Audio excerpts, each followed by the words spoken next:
I posted a slideshow of some of my favorite verses in the second surah. It doesn't go into depth at all. It's just my favorite quotes. But I do want to make a video kind of touching on those and just explaining why they were kind of meaningful to me. I also think there are some really interesting topics that are touched on that really differ from Christianity or my experience with Christianity. So I'm going to touch on those in that video as well.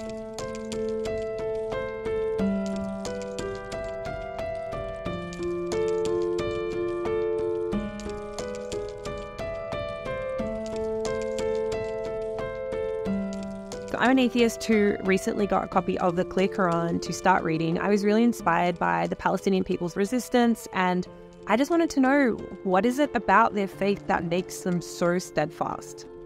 So I've been reading for a little while now. I actually have a notebook that I take notes in. So here are some of my notes for the second surah that I've been reading.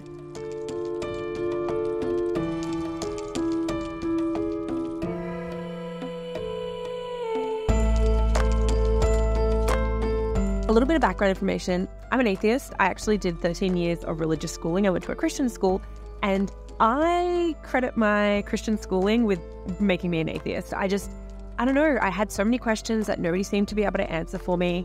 I found it really confusing. There were a lot of things that I just didn't understand about Christianity, and my experience with the Christian people that were surrounding me at the time was just not a very positive one.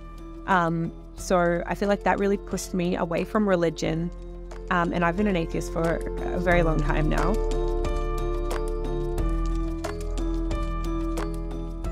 The thing I noticed straight away, and it's a theme that is heavily repeated in this surah, is the idea that Allah is extremely forgiving and extremely merciful. And we see this really early on with Adam and Eve. So the story is very similar to that one that is portrayed in the Christian Bible. So this is from verse 35, and it says, "We cautioned, O Adam, live with your wife in paradise and eat as freely as you please, but do not approach this tree or else you'll be wrongdoers."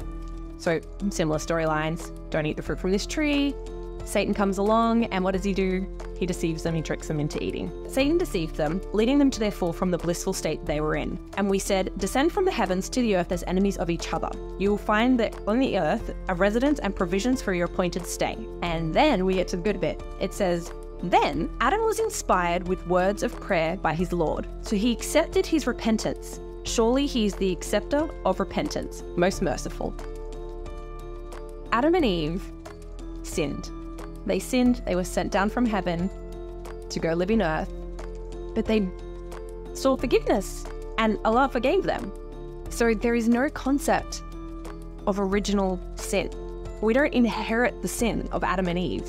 We're born with a clean slate until we can decide for ourselves if this is the path that we want to follow, or if we want to choose to follow a different path. Another thing that I really loved and I think really touched me is the idea that Allah is not trying to make your life difficult, okay? So he'll outline something, and then he'll say in the very next sentence of the Quran, "But if you can't do that, here is another way that you can please me. And if you can't do that, here is another way that you can please me." O believers, fasting is prescribed for you as it was for those before you, so perhaps you will become mindful of God. Fast a prescribed number of days, but whoever of you is ill or on a journey, then let them fast an equal number of days after Ramadan. For those of you who can only fast with extreme difficulty, compensation can be made by feeding a needy person for every day not fasted. So there are several options there. If you can't fast immediately, fast later. And if you can't fast at all, then you can feed a needy person. He has only forbidden you to eat carrion, blood, swine, and what is slaughtered in the name of any other than God. But if someone is compelled by necessity, neither driven by desire nor exceeding immediate need, they will not be sinful. Surely God is all-forgiving, most merciful. One last one. So this is about completing pilgrimage rituals. It's 196, and it says, "Complete the pilgrimage and minor pilgrimage for God. But if prevented from proceeding, then offer whatever sacrificial animals you can afford, and do not shave your heads until the sacrificial animal reaches its destination. But if any of you is ill or has a scalp ailment requiring shaving, then compensate by either fasting, charity, or a sacrificial offering. Whoever cannot afford that offering, let them fast 3 days during the pilgrimage and then 7 days after returning home."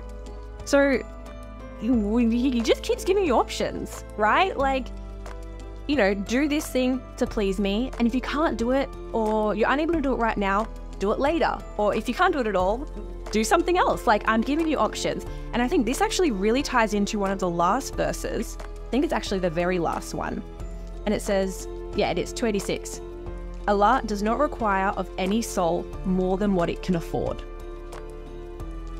I think that's just so beautiful.